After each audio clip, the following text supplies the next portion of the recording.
Hello बच्चों, तो इस वीडियो में देखते हैं हमारा question number 3 miscellaneous exercise of chapter number 8।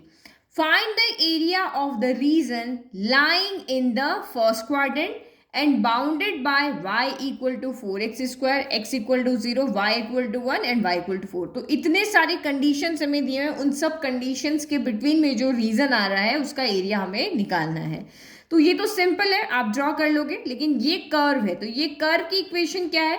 तो आप यहाँ पे देखो, मैं अगर 4 को इधर ले आती हूँ, y अपॉन 4 इक्वल टू आपका एक्स स्क्वायर हो गया। तो ये आपकी क्या बन गई? एक पैराबोला की इक्वेशन बन गई है। नहीं समझ में आता है कि ये पैराबोला है, एलिप्स है, सर्कल है, क्या है, तो आप अपना सिंपल वो टेबल वाला जो हम 9th-10th में करते थे कि टेबल बना लो। फर्स्ट क्वाड्रेंट का है तो फर्स्ट क्वाड्रेंट की वैल्यू रख दो, x1 रख दो, 2 रख दो, 3 रख दो, 4 रख दो, इस तरह से करके, और आप कुछ यहाँ से 3-4 वैल्यू निकाल करके ग्राफ बना लो अगर नहीं समझ में आता है तो, क्योंकि ये चैप्टर पूरा ग्राफ बना लोगे तभी आप एरिया निकाल पाओगे। तो ये पैराबोला है, कौन सी साइड वाला? तो y यहाँ पर पॉजिटिव है, तो y की पॉजिटिव साइड वाला पैराबोला हम ड्रॉ कर लेते हैं।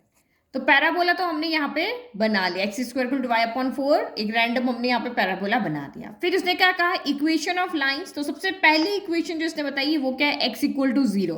तो एक्स इक्वल टू 0 कहाँ होता है? ओरिजिन पे दोनों 0 होते हैं, तो ये x equal to 0, y axis पे कोई भी पॉइंट ले लो, सभी जगह एक्स क्या होता है? 0 होता है। तो एक लाइन जो हो गई वो हमारी ये वाली हो गई है ना, एक आपका कर्व हो गया और एक आपकी लाइन की इक्वेशन। अब फर्स्ट क्वाड्रेंट कह रहा है तो मैं सिर्फ ये वाला कर्व हमें देखना है, ठीक है, इधर वाला नहीं देखना है, क्योंकि इसने क्वेश्चन है फर्स्ट क्वाड्रेंट का है। तो एक हमारे पास x इक्वल टू 0 हो गया, इसको हम लिख लेते हैं x इक्वल टू 0, एक ही हमारी कर्व हो गया। फिर y इक्वल टू 1, तो ये पॉइंट मैंने ले लिया यहाँ, y इक्वल टू 1 है, और ये पॉइंट मैंने यहाँ पे ले लिया जो कि y इक्वल टू 4 है। तो सबको ड्रॉ कर लेते हैं। तो y इक्वल टू 4 है तो क्या होगा? x एक्सिस के पैरेलल लाइन बनेगी, और ये y इक्वल टू 1 है तो यहाँ क्या बनेगी? ये भी x एक्सिस के पैरेलल लाइन बनेगी।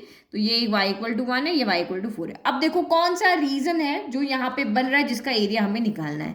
तो ये देखो, y इक्वल टू 4 लाइन ये रही, ये y इक्वल टू 1 लाइन है, ये x इक्वल टू 0 है, और ये हमारा कर्व है। तो ये वाला बन रहा है, इसका मतलब ये वाला।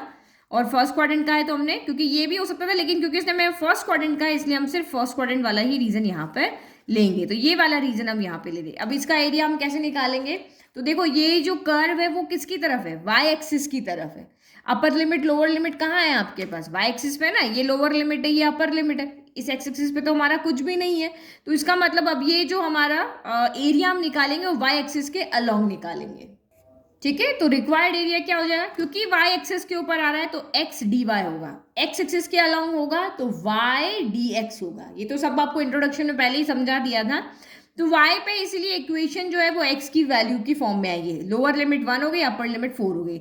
नाउ x की वैल्यू रखो, तो यहाँ तो हमें x स्क्वायर पता है, तो x की वैल्यू कितनी हो जाएगी? ये स्क्वायर इधर आके रूट बन जाएगा, और रूट से 4 बाहर आके क्या हो जाएगा? 2 हो जाएगा। इस तरह से आएगा ना, under root of y by 4। तो y तो रूट से बाहर आएगा, लेकिन 4 क्या होता है? 2 इंटू 2 पेयर बन रहा है, तो ये बाहर आ जाएगा। तो रूट y बाय कितना हो गया? 2 हो गया। तो यहाँ लिख लेते हैं 1 to 2, ये हो गया रूट y अपॉन 2 dy हो गया। अब 1 अपॉन 2 को आप आगे ले लो, तो ये आपका हो गया 1 to 2 y की पावर यहाँ 1/2 dy कर लेते हैं। तो y की पावर 1/2 का इंटीग्रेशन कितना हो जाएगा? तो 1/2 प्लस 1, और डिनोमिनेटर में भी 1/2 प्लस 1, तो y की पावर 1/2 प्लस 1, और नीचे भी 1/2 प्लस 1 हो गया, ठीक है। फिर अब आगे क्या करें? Upper limit lower limit put करनी है, अभी 1 and 4 है यहाँ पे, है ना, ठीक है। चलो पुट करो, तो ये 1/2 तो एज इट इज हो गया।